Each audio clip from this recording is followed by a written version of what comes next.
Boa tarde. Que bom que você está aqui. Eu fiquei preocupado hoje, a gente está nesses dias de carnaval, né? Eu vi ontem algumas notícias dizendo que toda essa região aqui ia estar parada, fechada, as ruas. Vocês tiveram dificuldade para chegar ou não? Não, que bom. Que bom. Que bom que você está aqui. Eu fico imaginando como que seria legal, como que seria interessante, talvez, né, de ter 4 dias de carnaval aqui na Nova Semente. Vocês já pensaram nessa possibilidade? 4 dias de carnaval, ter 4 dias de culto, 4 dias de oração, dias e noite. Eu vi isso numa igreja, alguns anos atrás. E realmente eu acho que foi algo transformador. Na verdade, estar reunidos em comunidade é transformador. A gente vai falar um pouquinho sobre isso hoje.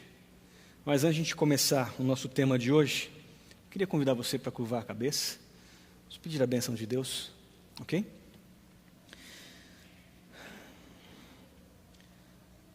Senhor Deus, nesse momento eu peço que o Teu Espírito desperte em nós humildade.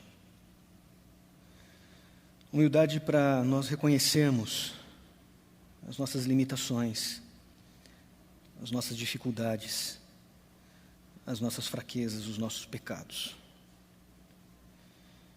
Humildade também, Senhor, para considerar o Teu Filho, Jesus, como alguém superior a nós, para que assim a Sua vontade, o Seu propósito, transborde em nós da mesma forma como foi transbordado na vida de Cristo Jesus. Que esse sentimento, fruto, só é possível ser produzido através do Espírito Santo em nossa vida, seja algo permanente, que nos leve a viver essa experiência mais profunda, mais real a cada dia contigo. Que venha marcar a nossa vida da mesma maneira que marcou a vida de Jesus Cristo e o mundo possa te reconhecer em nós e reconhecer ao seu Filho Jesus, através de quem nós nos tornamos. Senhor, desperta em nós esse sentimento de humildade. Cria em nós essa mentalidade, hoje, aqui nesse lugar. Eu te peço essas coisas em nome dEle, Jesus Cristo. Amém. Vamos lá. Você trouxe sua Bíblia? Ou no seu dispositivo aí, você pode pegar. Nós estamos estudando a carta de Filipenses. Hoje o capítulo 2. A carta de Filipenses é parte, na verdade, é o conteúdo dessa série que nós estamos tendo Nova Semente aos sábados pela manhã, intitulada Convite e Alegria. Afinal, esse é o propósito de Deus para a nossa vida, esse é o sonho de Deus, é o convite que Ele faz para todos nós. Temos uma vida repleta de alegria. E isso para muita gente é um problema. A gente vive num mundo cruel, num mundo onde o sofrimento domina, onde a corrupção domina, onde a injustiça domina. De muitas formas, todos nós somos vítimas e, ao mesmo tempo, culpados pelo mundo em que vivemos. E é por isso que o convite de Deus, olhando para essa realidade triste que eu e você experimentamos dia após dia, é um convite à alegria. E o livro de Filipenses é a carta que Paulo, ele escreve a essa igreja, a igreja de Filipos, falando sobre esse propósito de Deus, esse sonho, esse convite que Deus faz para nós escolhermos a alegria enquanto estivermos vivendo nesse mundo. Só relembrando alguma coisa que foi apresentada na semana passada pelo pastor Dani. Essa carta tem um propósito. Paulo, quando escreve, Paulo estava preso em Roma por cerca de 2 anos, provavelmente. Foi nessa época que Paulo escreveu algumas das suas epístolas ou cartas, mas ele escreve para a igreja de Filipe por alguns fatores importantes, essencialmente porque estavam existindo problemas na igreja. Estavam existindo contendas, discussões, gente defendendo suas ideias, seus pontos de vista, e para que os seus pontos de vista, suas crenças, suas vontades Porque você sabe que por detrás dessas defesas que muitos cristãos fazem de conceitos religiosos, por trás, lá no fundo, alguns carregam um pouco de sua vontade pessoal. E Paulo, percebendo que a igreja de Filipe estava passando por esse conflito, e Paulo tinha um amor tão grande por aquela igreja, é uma das igrejas que, de acordo com todos os escritos de Paulo, parece que é a igreja que ele mais amava. Então ele escreve com carinho, falando sobre esse convite de Deus, a alegria. Paulo começa numa progressão. Na época de Paulo não existiam divisões de capítulos e versículos como tem na nossa Bíblia, era uma carta. Quando você escreve um e-mail, você não coloca lá capítulo 1, né? A gente fez isso para facilitar, encontrar algumas citações. Para Paulo é uma unidade literária. O que Paulo começa a propor no primeiro capítulo, ele vai desenvolvendo ao longo dos outros demais capítulos, num total de 4. Mas é óbvio que ele vai construindo uma ideia, partindo de um ponto inicial, tentando alcançar um ápice. E surpreendentemente, o ápice da mensagem de Paulo se dá no capítulo 2, no tema que a gente vai estar estudando hoje.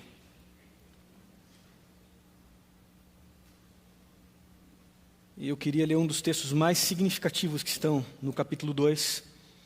Então é Filipenses, capítulo 2, versos 5 a 8. Versos 5 a 8. Se você puder acompanhar, acompanha comigo.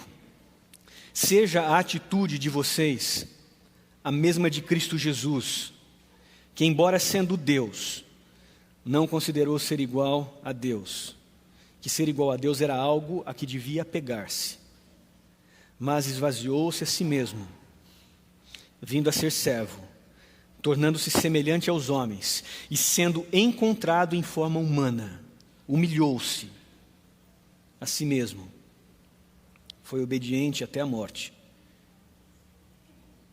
e morte de cruz. A ênfase na epístola de Paulo, sem dúvida nenhuma, é Jesus Cristo. Todos os escritos de Paulo, ele se preocupa em deixar claro ao leitor, a nós, a centralidade, todas as crenças, conceitos, orientações, ensinamentos estão diretamente conectados na pessoa de Cristo. E aqui ele não faz diferente. A igreja de Filipenses estava tendo essa distensão, então Paulo inicia sua carta apelando à igreja à necessidade de unidade.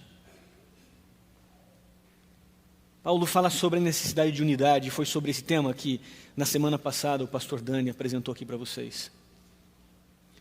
A unidade da igreja, aquilo que, tanto em Romanos, na carta aos Romanos, quanto na primeira carta aos Coríntios, Paulo chama de o corpo de Cristo.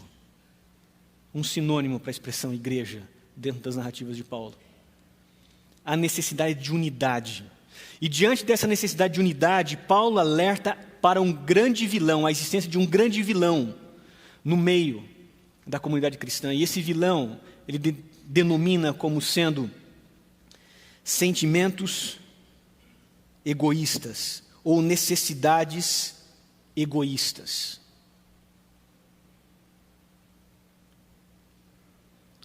Um exemplo disso, logo no início do capítulo 2, no verso 1, e você pode dar uma voltadinha aí, vamos ler o verso 1 ao 4 rapidamente. Você vai perceber então que Paulo, ele parte dessa necessidade, desse problema, e apresenta então a solução do problema na necessidade da união, da unidade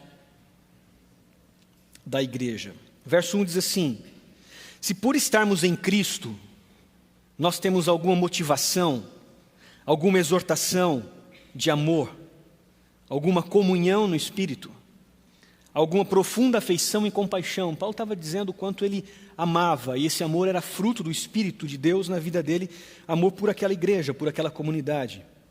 Ele diz assim: todo esse amor resulta em alegria, por isso contemplem a minha alegria. Mas façam isso, existe um meio, ele diz assim: tendo o mesmo modo de pensar, o mesmo amor, um só Espírito, uma só atitude. Nada façam por ambição egoísta, o vilão, ou por vaidade, mas, humildemente, considerem os outros superiores a si mesmo. Cada um cuide não somente dos seus interesses, mas também dos interesses dos outros. Isso basta, né? Dá para você ficar claro para a gente, para mim, para você, que Paulo, em poucas palavras, ele sintetiza uma fórmula. Uma fórmula que na visão e no entendimento dele ajudaria a igreja de Filipos a resolver esses problemas que eles estavam tendo. E o objetivo de Paulo é um só. É para que eles alcancem essa felicidade. Alcancem esse sentimento. Não apenas num momento de forma pontual, mas de forma constante em sua vida. Então, na verdade, no capítulo 2, Paulo está dando continuidade aos temas tratados no capítulo 1. Caminha então para o ápice da mensagem, nessa busca de obter essa unidade. Ok? Paulo fala então do perigo que existe sobre essas ambições egoístas existindo no coração das pessoas que formam esse corpo de Cristo. Ambições egoístas, esse elemento que conspira contra essa unidade. E aí ele avança para o ápice. E para Paulo, o ápice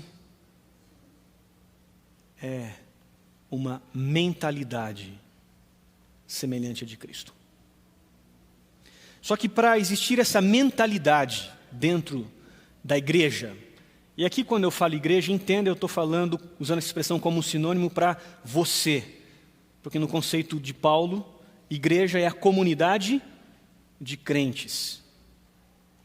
Onde um ou dois estão reunidos em meu nome, ali estarei, o corpo de Cristo. O desenvolvimento dessa mentalidade semelhante à de Cristo só é possível, segundo Paulo, e é o que ele vai abordar no capítulo 2, e nós acabamos de ler aqui, através de um elemento que nós precisamos cultivar ou buscar desenvolver em nós, através das ações do Espírito Santo, de um coração brando, as influências do Espírito de Deus, que é a humildade. Sem humildade, na visão de Paulo, é impossível desenvolver a mentalidade de Cristo. E sem a mentalidade de Cristo, o que vai permear o corpo da igreja, os nossos corações, são ambições egoístas e, consequentemente, não existirá unidade. Para Paulo, a humildade não, né? A humildade é a chave. É a chave de tudo. Mas isso levanta um problema. O que é humildade? O que é humildade? Jesus era uma pessoa humilde? Sim ou não? Quem disse não? Era uma pessoa humilde? Sim, era humilde. Mas a gente tem a tendência de confundir humildade com simplicidade. É muito comum. Jesus era humilde, mas Jesus também tinha uma vida simples. Falando sobre seu estilo de vida, falando sobre a simplicidade, como Jesus olhava para o nosso mundo. Quando ele foi questionado por um homem que queria ser seu discípulo, ele responde, está lá registrado em Mateus no capítulo 8, da seguinte forma, 8:20, as raposas têm suas tocas, as aves do céu têm seus ninhos, mas o Filho do Homem não tem onde reclinar a cabeça. O que é que Jesus está falando aqui? Ele está falando sobre humildade ou sobre simplicidade? Simplicidade. Humildade é uma coisa bem diferente. Fui ver no dicionário da língua portuguesa o que é humildade e encontrei o seguinte: é a virtude que consiste em conhecer suas próprias limitações e suas fraquezas. E olha como termina. E agir de acordo com essa consciência. Humildade não tem a ver com simplicidade. Não tem a ver com o quanto você tem de dinheiro na sua conta lá no banco. ou guardado em casa embaixo do colchão. Entendeu? Não tem a ver com classe social, com classe intelectual. Humildade tem a ver, é a virtude que nós, como seres humanos, devemos desenvolver, principalmente na perspectiva do Evangelho, dentro desse conselho de Paulo à igreja. Essa virtude de reconhecer as nossas limitações, as nossas dificuldades, as nossas fraquezas, e claro, na perspectiva do Evangelho, o nosso pecado. Isso é humildade. Quando não entendemos o que é humildade, normalmente criamos uma segunda confusão de termos, que muitas vezes nós não sabemos nos definir entre eles. Muita gente acha que o oposto da humildade é o orgulho. Já ouviram isso? Já ouviram isso? Tem gente que se orgulha da sua humildade. E eu fico pensando assim, tem muitas pessoas humildes que realizaram grandes feitos reconhecidos pela humanidade. O que normalmente nós associamos ao orgulho é o que Paulo, nessa carta aos Filipenses, chama de ambição egoísta. Para Paulo, que está em oposição aqui ao conceito de um homem ou uma mulher se tornarem uma pessoa que tem essa virtude, a humildade, a capacidade de reconhecer suas limitações, para Paulo o oposto disso são as ambições egoístas que nos cegam e fazem com que cada um de nós criemos uma autoimagem a respeito de nós mesmos, uma mentira a respeito de nós mesmos, uma ilusão. Na perspectiva de Paulo, aqui ao longo do capítulo 2, a ambição egoísta é um elemento que está ausente, que o Espírito Santo está ausente nesse processo. A ambição egoísta não é um dos frutos do Espírito Santo, é o que Paulo chama de um dos frutos da carne, um dos frutos do ser humano. Aqueles que não possuem o Espírito de Deus tendem a desenvolver ambições egoístas. Paulo não é contra ambições. Importante que você cresça em vários lugares, em outras cartas, ele fala da necessidade de crescimento, da necessidade de cada um de nós desenvolvermos o desejo de buscar cada vez mais o conhecimento de Deus, e em outras áreas. Mas aqui ele coloca ambição egoísta, ele trabalha nesse sentido. Esse é o ápice da mensagem. Seja a atitude de vocês a mesma de Cristo, que embora sendo Deus, não considerou que o ser igual a Deus era algo que devia apegar-se.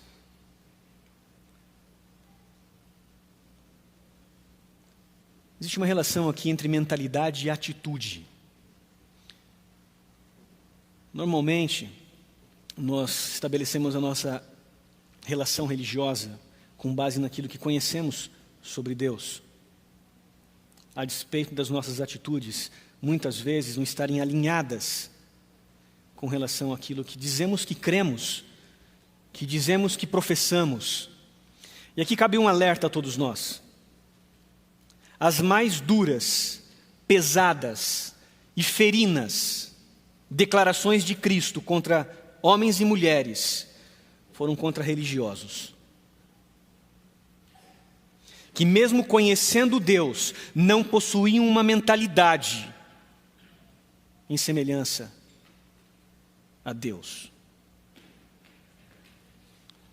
Não preciso falar muito para vocês. Vocês pegam Mateus capítulo 23, talvez o maior texto nos 4 evangelhos, aonde Jesus, de forma clara, fala contra alguns dos fariseus, pessoas que ele chama de pessoas hipócritas ou falsas, porque dizem professar algo, dizem crer em algo, mas suas atitudes não correspondem àquilo que dizem crer. Em determinado momento, Você conhece a parábola do rico e do Lázaro, né? Jesus falando sobre essa incoerência, essa experiência de vida fundamentada numa falsidade. Ele conta a parábola do rico e do Lázaro. O rico acreditava que ele era abençoado por Deus e por isso ele desprezava o próximo, o necessitado que estava à sua porta. E diante disso, Jesus fala claramente, o destino dele foi o inferno. Num outro lugar, Jesus falando sobre um homem, dentro de uma parábola, que plantou muito trigo e colheu muitas sacas, mas ele armazenou em celeiros, numa época em que as pessoas passavam fome. Jesus ilustra essa parábola dizendo que naquela mesma noite Deus tirou a sua vida. Não é à toa que o cuidado com o próximo é apresentado por Jesus na narrativa de Mateus, naquela narrativa profética, capítulos 24 e 25, quando Jesus fala do julgamento das nações como sendo a marca, o critério pelo qual todos os seres humanos serão julgados. É evidente que dentro da ótica do Evangelho, as tuas atitudes refletem a tua mentalidade. A maneira como você se comporta diante do mundo que está aí fora reflete a tua mentalidade, reflete os teus valores, reflete as tuas crenças. Por isso que para Paulo essa relação entre mentalidade e atitude é muito importante. Algumas traduções da Bíblia nesse texto trazem: tenham uma atitude semelhante à de Cristo. Outras trazem: tenham uma mentalidade semelhante à de Cristo. Isso é tão importante, o próprio Paulo vai desenvolver o conceito da necessidade de uma mudança de mente, de uma transformação. Na carta aos Romanos, um dos textos mais famosos de Paulo, que eu acho que você conhece de cor, diz assim: não se moldem ao padrão deste mundo, mas transformai-vos pela renovação da sua mente. E ele continua dizendo, em Romanos 12, verso 2, é só através dessa transformação de mente que nós somos capazes de experimentar e comprovar a agradável e perfeita vontade de Deus. Desenvolver uma mentalidade semelhante à de Cristo implica necessariamente em escolhas. E Jesus falou sobre escolhas. Uma das vezes que Jesus falou sobre escolhas está registrado em Mateus capítulo 7, nos versos 13 e 14. Ele disse o seguinte: entrem pela porta estreita, pois larga é a porta e amplo o caminho que leva à perdição, e são muitos os que entram por ela. Como é estreita a porta e apertado o caminho que leva para a vida, são poucos os que o encontram. Quando Jesus fala nesse momento sobre escolhas, ele usa como ilustração uma porta estreita que te conduz a um caminho estreito. Escolhas. Entretanto, no verso 6 do capítulo 2 de Filipenses, Paulo avança no seu desenvolvimento sobre a importância da humildade, de você desenvolver essa virtude, capaz de reconhecer suas limitações, fraquezas, dificuldades e pecados. Paulo diz como isso produz evidências, frutos, ações na vida de quem experimenta ou vive a humildade. E o primeiro elemento que Paulo diz é que a humildade necessariamente produz uma espécie de esvaziamento. Olhem o que ele diz. Verso 6, capítulo 2, verso 6. Mas, falando de Jesus, que considerou que ser como Deus, ele não deveria se apegar, se ele continua. Mas esvaziou-se a si mesmo, vindo a ser servo e tornando-se semelhante aos homens. Então, a primeira característica ou qualidade de pessoas que têm o discernimento, cresceram, se desenvolveram, se tornaram pessoas maduras nessa questão da humildade, são pessoas que se esvaziam a si mesmos.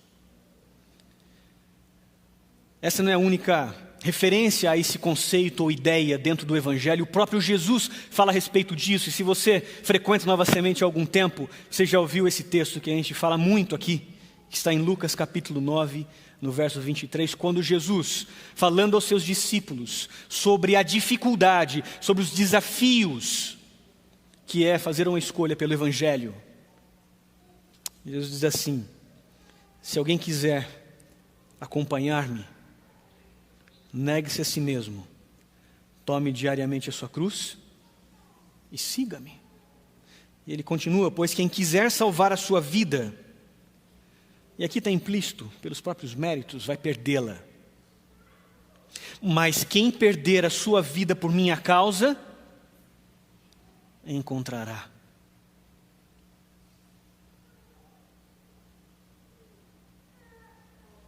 Primeira característica de pessoas que são maduras na perspectiva da humildade, são pessoas que vivem um processo de esvaziamento de si mesmos. Não é à toa que Paulo, em algum momento, ele vai dizer assim: não sou eu mais quem vive, mas é Cristo que vive em mim. Paulo não só falava, Paulo se refere à sua experiência pessoal, onde o seu eu foi minimizado e o Espírito de Deus transbordou dentro de Paulo. Uma segunda característica de pessoas que são maduras nessa questão da virtude, da humildade, é que a humildade produz serviço. No mesmo texto, no verso 6, mas esvaziou-se a si mesmo, vindo a ser servo.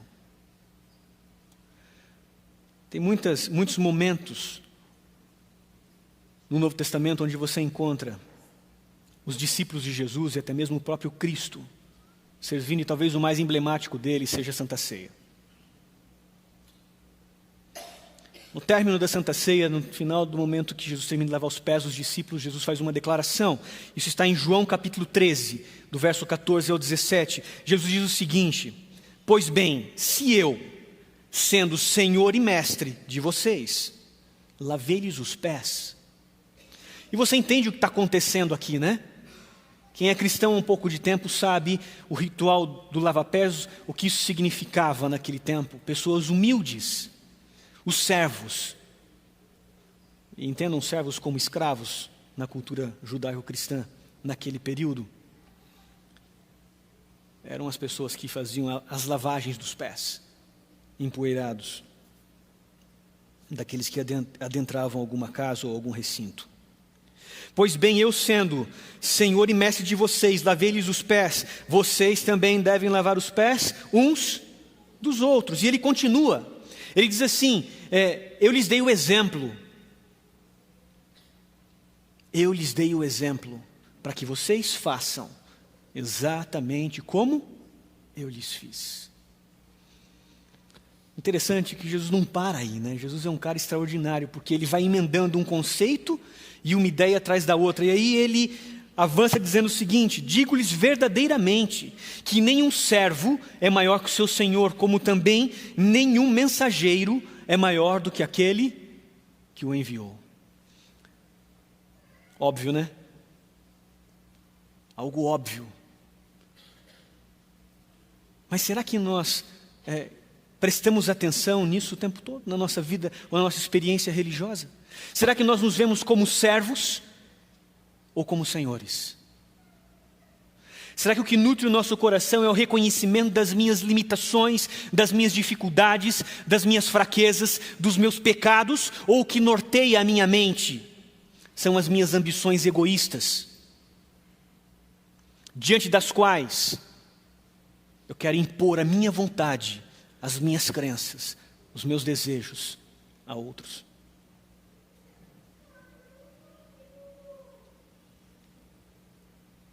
Servos ou senhores? Mensageiros ou aquele que enviou a mensagem? Esses são os dois elementos que Jesus associa a esse processo de serviço. Ele termina com uma ideia brilhante. Uma ideia que tem tudo a ver com o tema da nossa série, com o livro de Filipenses, quando ele diz assim: agora que vocês sabem essas coisas, felizes vocês serão, se as praticarem. Na perspectiva de Jesus também, o sonho de Deus para os seus seguidores é a felicidade. Humildade produz o esvaziamento. A maturidade sobre a humildade produz então serviço na vida do indivíduo, do homem ou da mulher. Mas tem um terceiro aspecto importante que a humildade produz, que é a capacidade de você ver o outro como seu semelhante. Paulo diz assim: mas esvaziou-se a si mesmo, vindo a ser servo, tornando-se semelhante aos homens. Ninguém que se diz maduro na perspectiva dessa virtude da humildade, ninguém que diz que reconhece as suas limitações, reconhece as suas fraquezas, reconhece o seu pecado, reconhece as suas dificuldades, mas não se esvazia, não serve e não vê o outro como seu semelhante, é mentiroso. É uma pessoa que poderia ser enquadrada junto com aqueles aos quais Jesus chama de pessoas hipócritas ou falsas.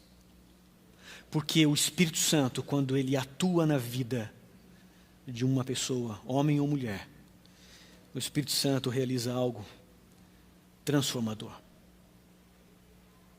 E é esse o apelo de Paulo àquela igreja. Para experimentar a unidade, é necessário abandonarmos desejos egoístas, ambições egoístas. Caminharmos, buscarmos unidade como igreja. Algo que só é possível através dessa virtude da humildade. Nessa perspectiva de você ver o próximo, o semelhante, o outro como seu semelhante, duas coisas cabem lembrar apenas. Deus fez eu e você a sua semelhança. Essa é a forma como Deus te vê. Mesmo com pecado, mesmo machucado pela dor do sofrimento, de erros do passado, da opressão de terceiros na sua vida, mesmo diante de todo sofrimento e pecado que marca a existência da humanidade, Deus te vê como semelhante. E é por isso, o segundo aspecto, que Jesus apresenta como o único mandamento mais importante, o amor, na perspectiva em relação a Deus e ao próximo. Mateus, João 13. Mesmo lugar onde Jesus estava vivendo a questão da Santa Ceia, falando sobre a necessidade de sermos servos e mensageiros. Alguns versos à frente, ele diz o seguinte: um novo mandamento lhes dou. Amem uns aos outros, como eu os amei. Vocês devem amar uns aos outros. Com isso, todos saberão que vocês são meus discípulos. De muitas formas, todo verdadeiro seguidor de Jesus Cristo tem que ser maduro no que se refere à questão da humildade. Tem que compreender que a humildade é o único caminho para uma mentalidade semelhante à de Cristo. A única mentalidade capaz de produzir unidade na igreja, no corpo de Cristo.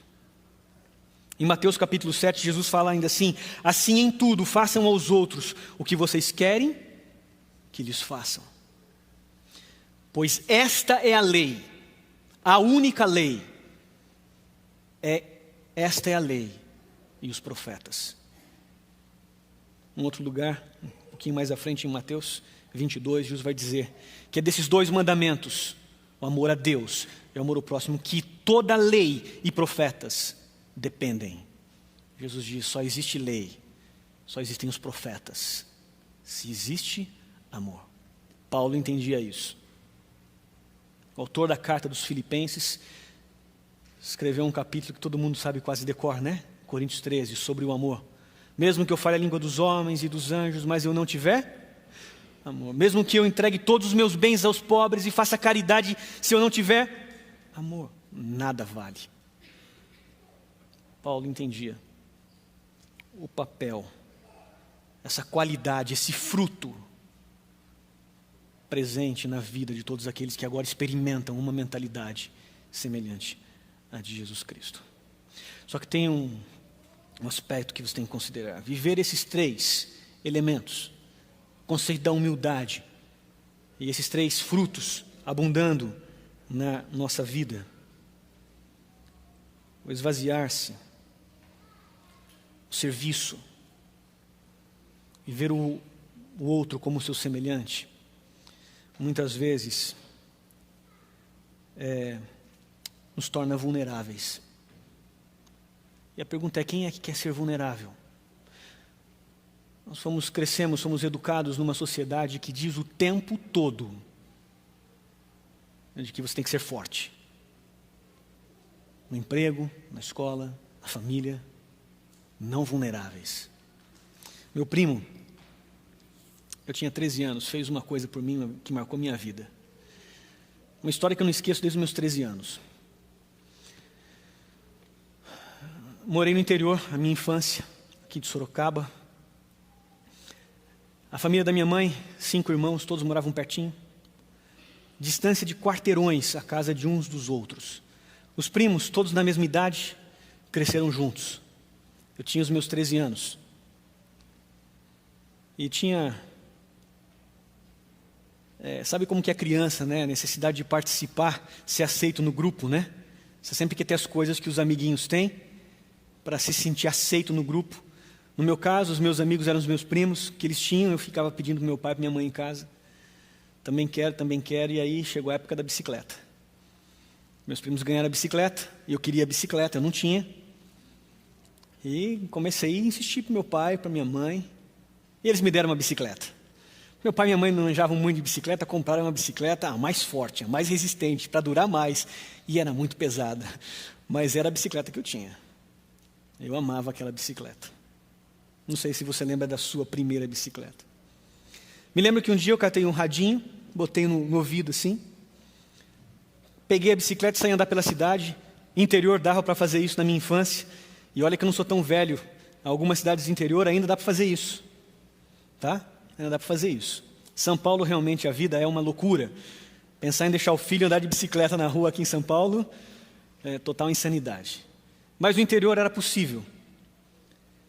E lá no centro da cidade de Sorocaba tem uma rua parecida com a rua direita, aqui um calçadão onde todo mundo anda. Eu estava descendo de bicicleta ao calçadão, bem devagarinho, uma descida leve, quando de repente acontece o inesperado. Não que meu pai não tenha avisado, não que minha mãe não tenha avisado,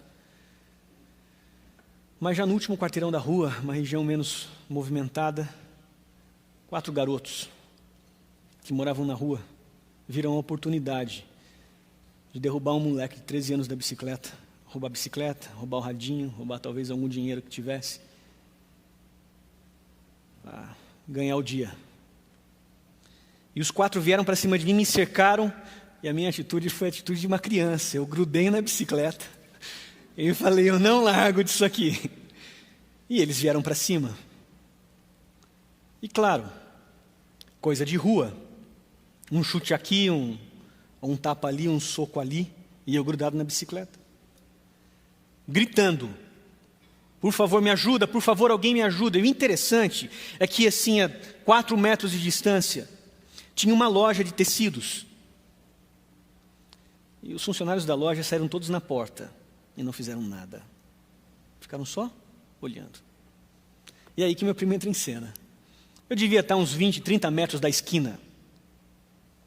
De repente eu olhei, por Deus, é óbvio, por Deus, providência dele, o meu primo todo feliz passando de bicicleta, na perpendicular. A hora que eu vi, já caído no chão, abraçado na bicicleta, gritando, eu gritei o nome dele.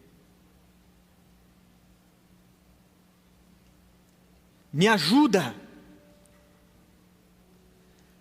E ele era um moleque de 14 anos, um pouco mais baixo que eu.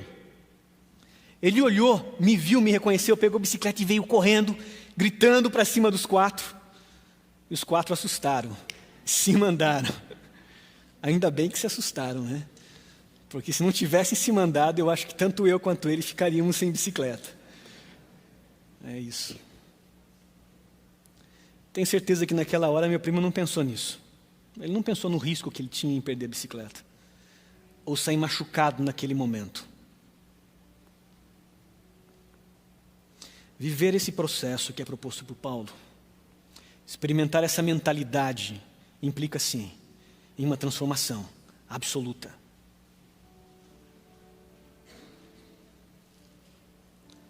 E não é uma transformação qualquer, é uma transformação diária.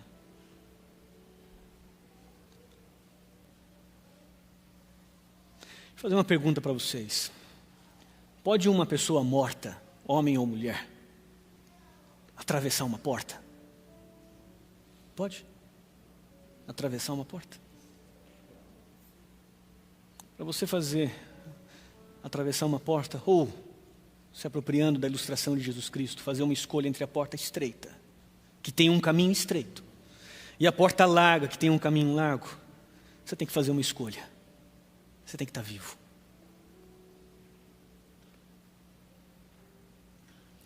Essa mentalidade de Cristo, quando você permite, e lembra, só é possível através de um coração humilde, capaz de reconhecer as suas limitações, deficiências, pecados, e se nortear por eles. Essa doutrina do nascer de novo,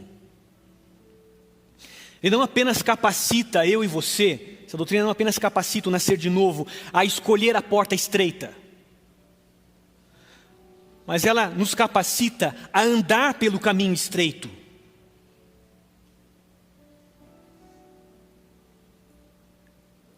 Sabe, ninguém com má vontade anda no caminho estreito.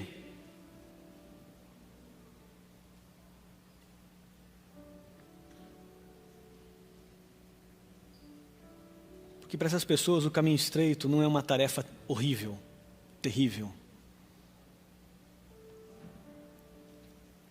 Porque andar pelo caminho estreito significa que você ama o caminho que você está trilhando. Não porque o caminho não tenha dificuldades, mas é porque você ama aquele que já trilhou aquele caminho. No caso, Jesus Cristo.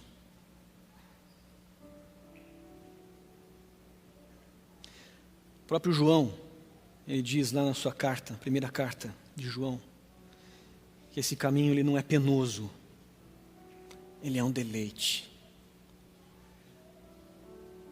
E pode ser um absurdo,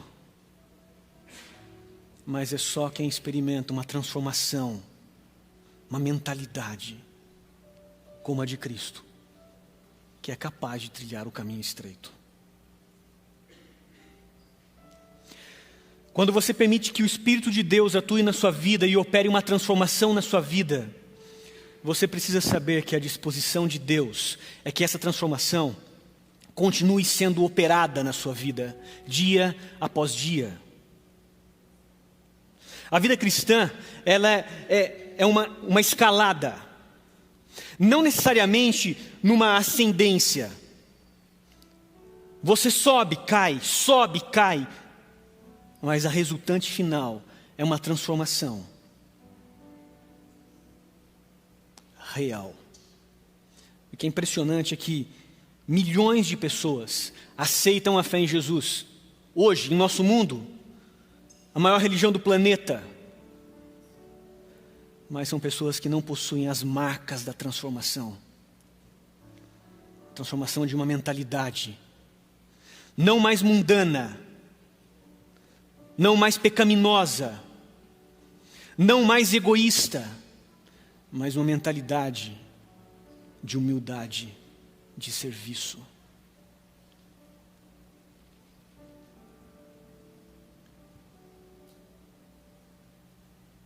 Literalmente milhões de pessoas não exibem essas marcas. Isso acontece porque uma mera decisão humana, eu escolho Jesus, não é suficiente para que haja essa mudança. Não dá para comparar uma decisão humana com a ação do Espírito de Deus na sua vida.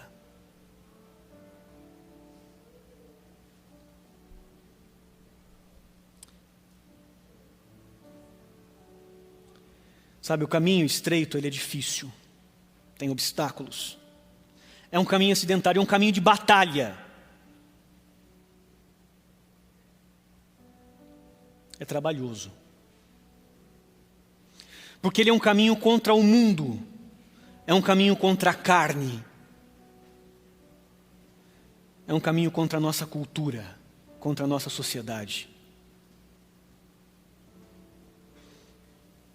É contra tudo que foi ensinado para você, que não está nesse livro.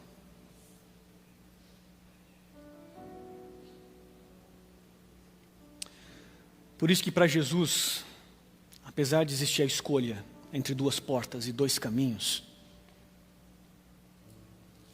na perspectiva dos primeiros discípulos, na perspectiva do Cristo, só existe um caminho. Só existe um caminho que produz vida, que produz salvação. Só existe um caminho que te revela a verdade. Em outras palavras, Jesus está dizendo para mim e para você, ou é tudo, ou é nada. Ou Jesus é tudo, ou Jesus é nada. Não existe um terceiro caminho. Não existe uma terceira via. Por isso eu te pergunto, que tipo de mentalidade você tem? Amém.